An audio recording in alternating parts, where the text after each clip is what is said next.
segunda sesión de aburrirlos. Pero es nuestra historia, hermanos, es nuestra historia y podemos renunciar a todo menos a nuestra historia. Esa ya se escribió y ya sucedió. Sí, decíamos hace 15 días que Juárez de hecho tenía una simpatía con el protestantismo, ¿no? Él deseaba, ya desde Vicente Guerrero había habido algunos contactos. Cuando llega Thompson precisamente, ¿no? Él se entrevista con Vicente Guerrero y la Biblia ya había llegado, sí, pero no nos imaginemos que era una Biblia como la que hoy tenemos. La primera versión que llega a México es la de Francisco Schio de San Miguel, en varios tomos y en latín, y Juárez pues era un gran lector en idioma latín, él sabía latín, sabía francés. Ahorita que decía Juan, ¿no? Del el estilo de vida norteamericano frente al de nosotros, Juárez también de alguna manera digamos que no copió, no tenía sus ideas republicanas, pero sí veía en Estados Unidos un sistema en el cual podía implantarse también en México. No sé si eso haya sido una de las razones, sería un debate histórico por el cual Estados Unidos no acepta, se acordarán ustedes que en la Convención de Londres de 1861 se reúnen 3 países cuando Juárez decide, pues dicen por ahí, regar el tepache y cancelar el pago de la deuda por 2 años. Acababa de terminar la guerra de Reforma, del 58 al 61, y Juárez decide cancelar el pago de la deuda por 2 años. ¿Por qué? Porque la República no tenía dinero. Una guerra, México siempre estuvo en guerras, y decíamos que esta es una de las causas por las cuales México no tuvo un progreso como debía serlo. México debía ser ya otro país, ya debíamos estar en otras escalas pues sociales, culturales, científicas, pero el siglo XIX sí explica algo de ese atraso que tuvo México durante casi un siglo. México fue un país que estuvo asediado por las potencias europeas, ¿no? El mensaje que da Juárez prácticamente al mundo en el fusilamiento de Maximiliano en 1864 es un mensaje prácticamente al mundo, es un mensaje a las potencias: no más intervenciones en América Latina. De ahí que el Congreso de Colombia, ¿verdad?, se le haya nombrado el Benemérito de las Américas. No fue cualquier hazaña. El imperio más importante del momento, que era el imperio francés, invade a una potencia, a un país débil, que sí había sido potencia con Iturbide. Iturbide soñaba también que fuera imperio, no se logra, ¿verdad? ¿Por qué? Porque México no tuvo un sistema de gobierno claro hasta las leyes de reforma. Bueno, podríamos decir que hasta la Constitución de 1857 y posteriormente las leyes de reforma se van desarrollando gradualmente, ¿no? Ya hasta 1861, digamos que empiezan a trabajar las famosas leyes de reforma. Hasta entonces, México había simplemente experimentado con sistemas de gobierno, el monarquista, el republicano moderado, y del republicano moderado, ¿verdad?, fue haciéndose por ahí una segunda generación de liberales, a la cual perteneció Juárez, a una tercera generación. Juárez ya es una tercera generación, está entre la segunda y la tercera. Melchor Ocampo, Leandro Valle, Santos Degollado, José María Iglesias, José María Arteaga, todos estos ya son de la tercera generación, son un poco más, pues más jóvenes que Juárez, y ellos sí son radicales, ¿no? Son, como decía Paco Ignacio Taibo, son bestias negras del liberalismo, ¿no? Y es la única manera, hermanos, de, digamos, poner un freno al dominio de la Iglesia Católica en México. De acuerdo se acordarán ustedes, el conservador más ilustrado que tuvo el conservadurismo monárquico en México el siglo pasado, Lucas Alamán, prácticamente los mapas que él trazaba sobre las propiedades de la Iglesia Católica, la mitad del país era territorio de la Iglesia Católica, estaba en manos de la Iglesia Católica. Eran propiedades impresionantes, ¿no? Si hoy vemos cómo nosotros tenemos que buscar un terrenito para abrir una misión y comprar nuestras... cómo todavía el siglo XIX, empezados el XX, todavía después del siglo XX, el posrevolucionario, se comenzaban a trazar las nuevas colonias en la Ciudad de México, en el Estado de México, indistintamente, San Luis Potosí, etcétera, y a la Iglesia Católica se le asignaban 1,000 metros, 1,500 metros de terreno, junto al mercado, junto a la parte más concurrida, para que hubiera lo que el pueblo pide, ¿no? Hay un mercado, hay religión, hay tiendas de abarrotes, etcétera, ¿no? Pero ¿cómo tomaban todavía los gobiernos que supuestamente tenían un legado juarista? Todavía tomaban como única referencia la Iglesia Católica, ¿no? La Constitución de 1857 no fue realmente como lo pintan la literatura, perdón al que sea panista, pero la literatura panista, que haya sido hereje. No, realmente, incluso todavía la Constitución del 57 se juraba sobre la Biblia. Todavía se juraba sobre la Biblia y sobre el nombre de Dios. Realmente no era del todo liberal. Lo que sí era liberal era las leyes de reforma. Esas sí eran radicales, mis hermanos. Y bueno, pues no sé si alguno de ustedes, repasando un poquito, se acuerden de alguna de las leyes de reforma que son, creo que el punto central que a nosotros nos compete, las leyes de reforma.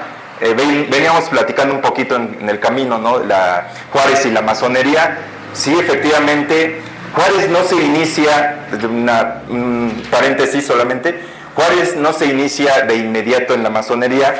Recordemos que México se disputa dos ideologías emanadas de la masonería, o no, si no sé si emanadas, pero sí trabajadas de la masonería yorquina y la masonería escocesa.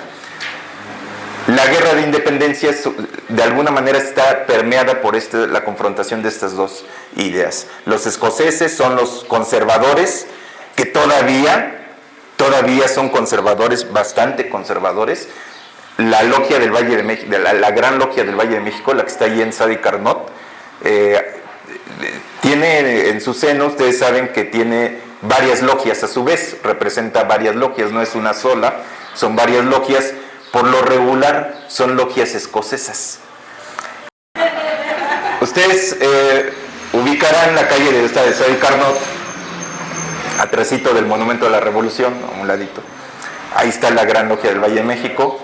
Y muy cerquita de allí, viniendo hacia el norte, está otro edificio muy amplio, se sabrán que son las oficinas del PRI.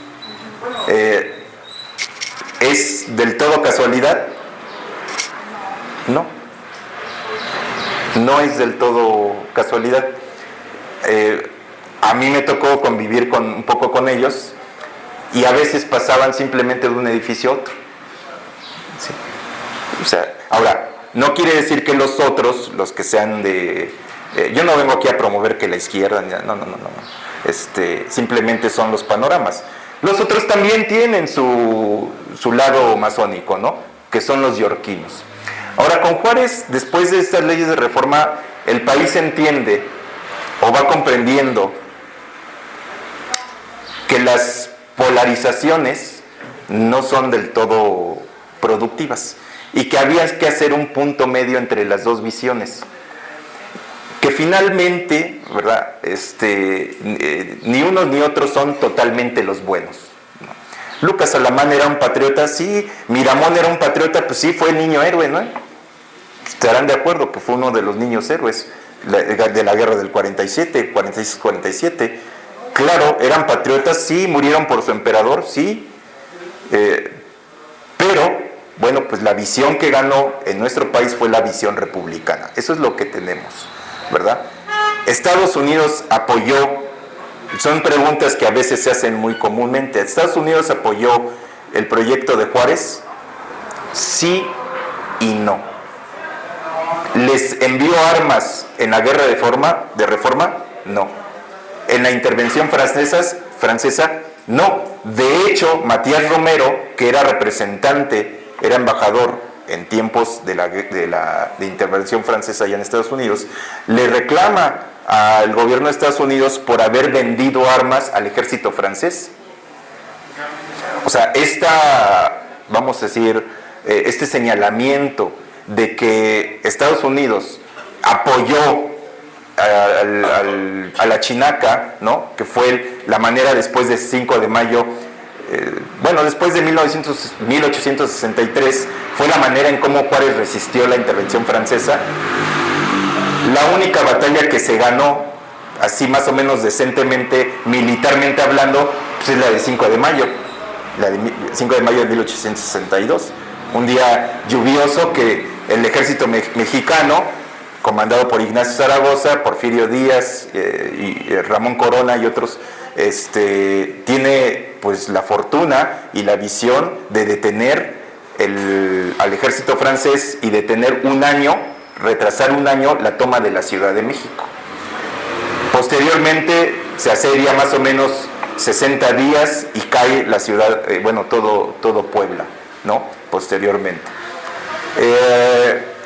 Acto heroico, sí, les recomiendo, por cierto, hay una aplicación malísima que se llama VIX, ¿no? Es el famoso VIX. Es pésima porque es de Televisa, ¿no? Pues que podemos, Televisa, pues que ahí van a encontrar a Rosa de Guadalupe y todo, Emilio Azcárraga, pero eso, yo escribí un libro que se llama, el título así se llama, pero está registrado, se llama Mexicano Priista Guadalupano. Vienen buenos datos sobre una especie de crónica del México moderno, y bueno, lo envío, no creo que me dé chance de enviarlo, pero Ya no hay problema, mamá, ya ¿no? Primor. ¿Ya? Sí, no, ya creo que ya es una revoltura ahí de colores, Ya se puede decir todo. Ya se puede decir. No, pero pues es que no es una promoción aquí a ningún partido, no. Son datos pues que allí están, es el México que nos tocó vivir, ¿no? Sí. Sí. Estamos en la mañanera. Ajá. Aquí estamos en la mañana. Pero así es, mis hermanos, es la pregunta de que ¿cuánto influyeron las logias masónicas? Decíamos que con Juárez se empieza a fortalecer una nueva logia en México, con una visión ya republicana, que es nace de la Sociedad del Águila Negra, y es la famosa logia, el Rito Nacional Mexicano, ¿no? Juárez se inicia en el Rito Nacional Mexicano, de hecho, él llega al máximo grado, se acordarán ustedes, o sabrán, que los otros dos logias, o al menos la escocesa, tiene 33 grados. La logia del Rito Nacional Mexicano tiene 9.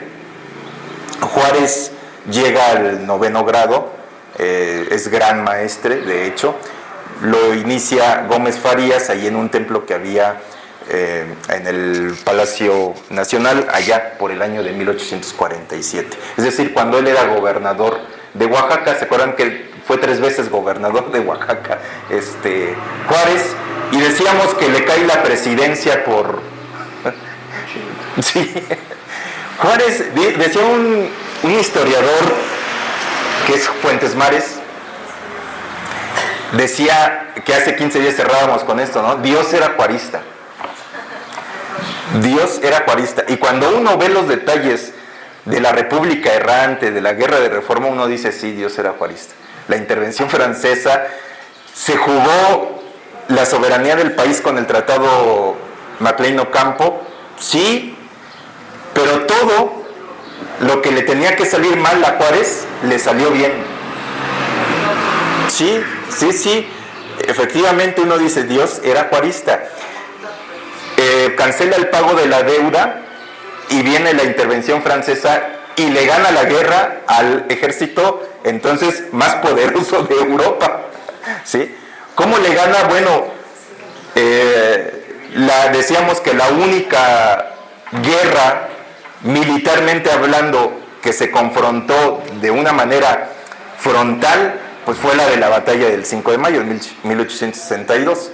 Bueno, pero posteriormente que el ejército francés logra asediar Puebla y llegar a la Ciudad de México, ¿cómo se gana la guerra? Y ahí viene la intervención de otro hombre brillante, brillantísimo, más brillante que Juárez, sí, pero no con el liderazgo de Juárez, Melchor Ocampo.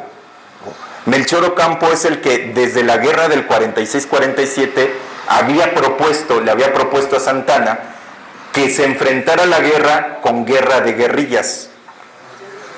Se acordarán en la escritura, en el texto bíblico, hay una historia en donde el pueblo de Israel enfrenta a sus enemigos por medio de guerra de guerrillas, al no tener un ejército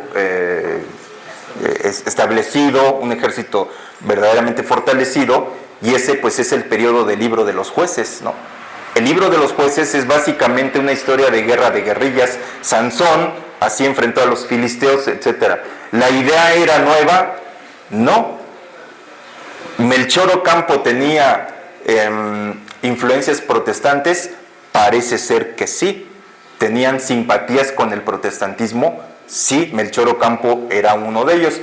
Se acordarán que él viaja a Francia y hay una queja formal del obispado de Francia por las bromas de Melchor Ocampo. Visita esta iglesia famosa, ¿no?, de Notre Dame, y ven las reliquias y bueno, pues suceden frases muy incómodas para la Iglesia Católica. Ahí estaba una ampolleta de la leche de la Virgen María, ¿verdad? Ahí. Y decía Melchor Ocampo, bueno, pero yo no dudo que sea auténtica, pero mi pregunta es quién se la sacó, ¿no? Y quién la puso allí. Entonces eso incomoda mucho al obispo Labastida y Dávalos. Te acordarás que también a él le toca la controversia esta de cuando a la guadalupana le quitan la corona, a Pelayo de Labastida y Dávalos, ¿no? Este obispo que también fue crucial, un obispo poblano, por cierto, que le tocó la batalla del 5 de mayo, y recordarán ustedes, y no hay que olvidarlo, que cuando llega el ejército francés, las iglesias católicas sonaban las campanas. Cada que el ejército francés avanzaba, las iglesias católicas lo celebraban. Sonaron las campanas. Que por cierto, los liberales se quitan algunas de las campanas para hacer balas.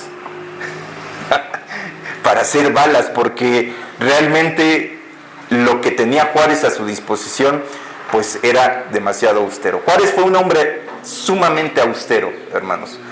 Tenía literalmente, cuando la República Errante, se acordarán ustedes, la carreta que está ahí en el castillo de Chapultepec, que habría que ir a verla, esa carreta que cargó los archivos de la nación durante la guerra de intervención francesa.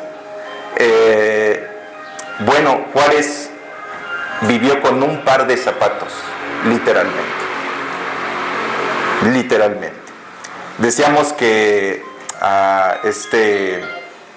uno de los ministros de Juárez, Guillermo Prieto, les decían, bueno, ¿y ustedes por qué no cobran su sueldo? Y decía Guillermo Prieto, no, a la patria no se le cobra, se le sirve. Me gustaría conocer a un político actual que pensara de esa manera, sea del partido que sea del color que sea. No creo que encontremos uno así, que diga, a la patria no se le cobra, se le sirve, ¿sí? Bueno, eso son cuestiones terrenales. No sé cuántos consideremos así el Evangelio, ¿verdad? Al Evangelio no se le cobra, se le sirve al Rey, ¿no? La visión que tiene que ver mucho con, perdón, otras flechas, con el neopentecostalismo, pues es una visión de la derecha, ¿no? Es una visión en que tiene que ir todo con una prosperidad económica ligado. Si no hay una prosperidad económica, entonces no hay bendición, dicen ellos. Pero entonces, la historia de Juárez, que un gobierno sumamente austero, al grado que la Sociedad de Damas de Chihuahua le tiene que comprar zapatos, porque no tenía zapatos Juárez. Con todo y la levita negra esa que cargaba, que parecía de esos de las pompas fúnebres, ¿no?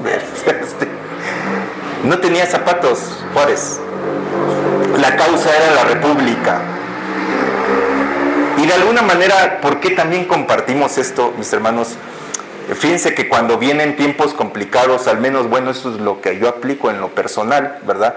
En nuestra iglesia, tiempos de austeridad, pues bueno, no se me viene a la mente que es un juicio de Dios, ni un castigo de Dios, no tengo influencias neopentecostales, ni mucho menos, más bien me inspiro en estos hombres, dicen los historiadores, la generación más brillante que ha tenido México, la generación liberal que resistió el embate de las tropas francesas del 60 y...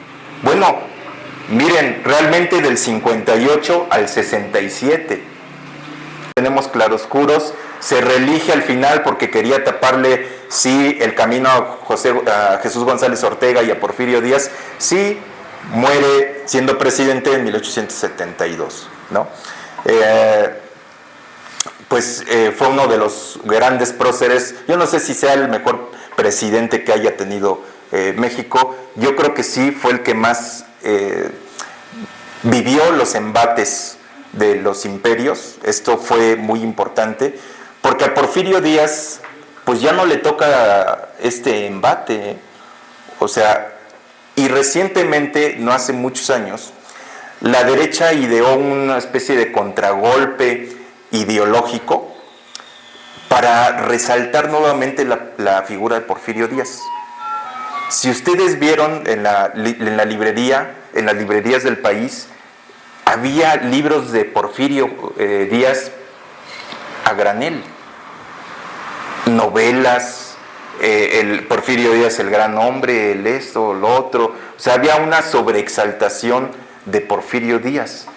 Esto fue como un contragolpe de la derecha, ¿no?, al avance de las izquierdas en México. No sé por qué, pero siempre México ha tenido una inclinación hacia las izquierdas, desde Juárez liberal, que Maximiliano y todo eso, y Napoleón III sobre todo. Maximiliano no conocía el país, pero Napoleón III sí tenía la suficiente información, y él se aventura a intervenir la República Mexicana, suponiendo que cuando ellos iban a llegar los iban a recibir. Eso es lo que esperaba Maximiliano cuando llega a Veracruz, que los recibirían con grandes aplausos y odas y todo tipo de cosas, y sucede que no, nadie recibe en Veracruz a Maximiliano. Desde ahí las cosas empezaron a estar mal, ¿sí? No, realmente la población sí tuvo una simpatía hacia Juárez. Ahora, Maximiliano tuvo simpatías también, es cierto. Era un hombre generoso, sí. Era un hombre de proyectos, sí. Pero paradójicamente, Maximiliano era un hombre liberal que coincidía con las ideas de Juárez. Él invita a Juárez a su gobierno. Él le propone ser ministro de Justicia. Juárez, pues por supuesto, lo manda a la fregada, ¿no? O sea, rompe el documento en el que le escribe Maximiliano, no lo acepta, ni siquiera le contesta. Juárez no ve a Maximiliano hasta después de muerto. Cuando lo tienen colgado de las patas, sí cuelgan a Maximiliano para que drenara toda la sangre. El cadáver de Maximiliano es toda una historia. Sí lo cuelgan de pies para arriba, y ahí es cuando lo ve Juárez, ¿no? Que se acerca y dice, sí, es un hombre muy alto. ¿Sí? Decíamos que Juárez medía 1,50 m, ¿no? Sí. Y más o menos ahí se iban sus generales, no eran realmente tan prominentes, ¿no? Porfirio Díaz sí tenía un poquito más corpulencia y todo. Pero sí, efectivamente, fíjense que hace como 10 años ustedes habrán visto un resurgimiento, un renacimiento, una añoranza, una nostalgia por el porfiriato. Y nos llenaron de... No, Televisa sacó el vuelo del águila, donde finalmente, ¿quién era el héroe? Porfirio Díaz, ¿no? Ahora, sobre la figura simbólica de Juárez, que eso es muy importante, hoy como tenemos en nuestro inconsciente a Juárez, ¿quién trabajó este aspecto de enarbolar ideológicamente a Juárez y hacerlo estatua? Porfirio Díaz. Fue curiosamente Porfirio Díaz quien vuelve estatua a Juárez y quien se le ocurre, todas las estatuas esas que están en el Paseo de la Reforma, todo esto de los niños héroes y todo esto, se le ocurre a Porfirio Díaz. Los historiadores dicen que esa fue una manera de descafeinar, de desdentar a Juárez. ¿Por qué? Porque nada mejor que un símbolo que es solamente estatua y no es una ideología práctica. Es más o menos como los cristianos a veces que somos de domingo y que llevamos una Biblia que nunca leemos. Es un símbolo, pero no está en la vida práctica. Esto es más o menos la tirada de Porfirio Díaz de hacer a Juárez solamente un símbolo, una estatua, un benemérito, ¿no? El que está ahí en Avenida Juárez. Es Juárez, sí, y le llevamos una ofrenda de flores, pero después, ¿qué? ¿En qué nos identificamos con una figura como Juárez? ¿Cuál es nuestra identidad con un personaje de esta gallardía que fue Benito Juárez? Nuestra honestidad, nuestro valor para resistir los embates que involucra el servir a la gente, el estar dispuestos, ¿no? Juárez estuvo dispuesto a vivir 4 años con un par de zapatos. No sé, nosotros estaríamos, no, que yo soy como Job y no sé cuántas cosas, ¿no? Si tuviéramos un periodo de pruebas quizá económicas, ¿no? Estos hombres lo vieron de otra óptica, de una óptica humana. Por supuesto, nosotros somos espirituales, no somos carnales, vemos las cosas desde el ángulo del espíritu. Claro que sí. Fue el caso de Juárez, decíamos que él leyó la Biblia así. Lo que le gustaba de la Biblia a Juárez eran las cartas del apóstol Pablo. Las leyó en latín, las leyó muy joven, las leyó en esta versión de Francisco Schio de San Miguel, que estaría bueno, Juan, hacer esta plática sobre el recorrido del cómo llega la Biblia, ¿no? Así, Diego Thompson, y bueno, ya la vida de Diego Thompson, ¿no? Que se identifica con los liberales. Thompson tiene una identidad con los liberales y con, sí, ciertamente algunos sacerdotes que sí acogieron a Diego Thompson, sí, a James Thompson, más bien James Thompson, ¿no? Se llamaba James Thompson, aquí se le puso Diego Thompson, pero realmente Luis Mora, el doctor Mora, es uno de los que quiere sacar adelante la difusión de la Biblia, pero vaya, sí hubo, hermanos, un freno muy importante de la Iglesia Católica, y las iglesias protestantes ya empezaron a entrar más en confianza en nuestro país, sin ser perseguidas hasta Lerdo de Tejada.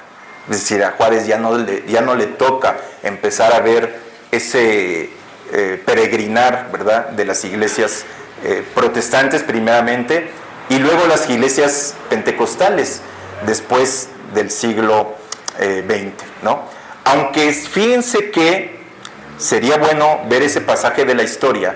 Hubo un Pentecostés en el siglo XIX en México, dentro de la iglesia presbiteriana. Eso lo saben pocos, y fue incluso antes del Pentecostés de Azusa, en California. Se registra con Arcadio Morales. Con Arcadio Morales se registra un Pentecostés allí por las calles de la Garrapata, donde él vivía, en la Iglesia de Jesús, por el eje central, antes de que sucediera el Pentecostés de allá de Azusa. Es decir, la iglesia en México protestante, recién nacida, aún todavía con ministros extranjeros, que poco a poco las leyes de reforma fueron regulando. Las leyes de reforma todavía les permitían a los ministros extranjeros ministrar. Posteriormente ya hay una regulación, ¿no, Juan?, para los ministros extranjeros, pero todavía podían ministrar, y fue una transición entre ministros extranjeros a ministros ya aquí nacionales, ¿no? Pero fíjense, orgullosamente en México se registra en el siglo XIX, antes del avivamiento de Azusa, un Pentecostés aquí, en las calles del centro de la Ciudad de México. Sería bueno también recordar ese lado de la historia de Arcadio Morales. Arcadio Morales, que finalmente que quedó en la iglesia presbiteriana, ¿no? En la iglesia presbiteriana. Bueno, toda una historia con Arcadio Morales. Pero bueno, ¿quién consolida la libertad religiosa en México? Los liberales, perdón, Juan, pero los liberales, ¿no? Los liberales son los que, ¿sí? La visión conservadora monárquica era: México es un país católico, sometido a la corona, ¿no? Que la idea de Fox, no estoy juzgando a quien haya votado por estos señores, pero era la idea de Fox. ¿Se acordarán ustedes cuando toma posesión como presidente, que le regala Cristina? Un crucifijo en el Congreso de la Unión, en un estado laico. Era un mensaje de regresar a la visión monarquista, a la visión de Santana, a la visión de Iturbide, a la visión de las potencias, dictándole a México qué debe hacer con su petróleo. Que si las refinerías, es refinerías que no refinan, todas estas visiones, pues vienen de visiones ciertamente centralistas, ¿no? Donde nos tienen que traer el petróleo, nos tienen que traer esto, les tenemos que comprar al extranjero esto, le tenemos que comprar el maíz a Estados Unidos, ¿no? O sea, las visiones centralistas, monarquistas, donde el rey es Estados Unidos, ¿no? Y México somos una bola de incapaces de formar nuestra propia patria, ¿no? Y bueno, quizá lo veamos, no sé, a nivel literatura también. La mayoría de nuestros autores que leemos para nutrir nuestros sermones, nuestros bosquejos, ¿qué nombres son? ¿Qué editoriales son? ¿Verdad? Y esperemos, aspirar, ¿no? Empezar a aspirar a crear nuestra propia literatura, nuestros propios manuales, nuestros propios certámenes, nuestros propios ideólogos, ¿verdad? Nuestros propios libros. Tenemos la capacidad. Pues Juárez nos demostró que sí tenemos Era un indio zapoteco, mis hermanos. No era un güero de ojos azules de 2 metros. Era un indio zapoteco que no hablaba el castellano, hasta los 12 años lo habló. O sea, Juárez nos muestra de qué somos capaces, ¿no? De qué podemos ser capaces si nos decidimos a confrontar las adversidades, ¿no? Yo repito, ¿no? A lo mejor es mi última intervención por todas las barbaridades que dije, espero que no, pero no es ninguna promoción hacia partidos políticos ni nada, no, ese es el México que nos tocó, le tocó a los liberales. Ahora, el liberalismo de hoy, la realidad es que sí es cierto, es una basura, es la realidad, es el liberalismo de la bandera esta de la inclusión, de que si tú eres hombre pero puedes ser mujer, si ese es el liberalismo de hoy, ese no es el liberalismo de Juárez. A ese liberalismo no nos estamos refiriendo. nosotros nos desligamos totalmente de ese tipo de ideología, sea quien lo predique, pero no estamos identificados con eso. Estamos identificados con el liberalismo humanista, simplemente, ¿no? Que ve al ser humano como objeto del amor de Dios. Juan 3:16, que es una centralidad teológica del texto bíblico, Dios ama al ser humano, no le condiciona su amor, le ama tal como es. Ahora, lo que condiciona, pues, nuestra salvación es la fe, porque dice, para que todo aquel que en Él cree, eso sí es condicional, pero su amor no es condicional, ¿no? Su amor no es condicional al ser humano. Pues esta fue la visión de los liberales del siglo XIX. Si había un Dios, que ellos creían en Dios, el único ateo que había en esos liberales era el nigromante, Ignacio Ramírez. El nigromante era el único ateo que había. Los demás creían en Dios, pero creían en un Dios que amaba al ser humano, y el ser humano era objeto del amor de Dios, ¿no? Entonces, pues no sé si ustedes tengan algún comentario, alguna pregunta, pero ya en esta última, a lo mejor, intervención. No, esperemos que no que haya otras pláticas sobre la historia de la iglesia pentecostal, por ejemplo, en México, cómo fue evolucionando. Hay 4 olas de pentecostalismo, ¿no? La última fue la neopentecostal, en el que ya se incorporan elementos de religiones hinduistas, chamanismo. Efectivamente, como dice Juan, sí, estoy totalmente de acuerdo. Allí en la calamidad teológica, ustedes pueden encontrar en la biblioteca estudios sobre pentecostalismo y chamanismo. Sí, pero si somos más certeros, más bien neopentecostalismo con chamanismo, ¿no?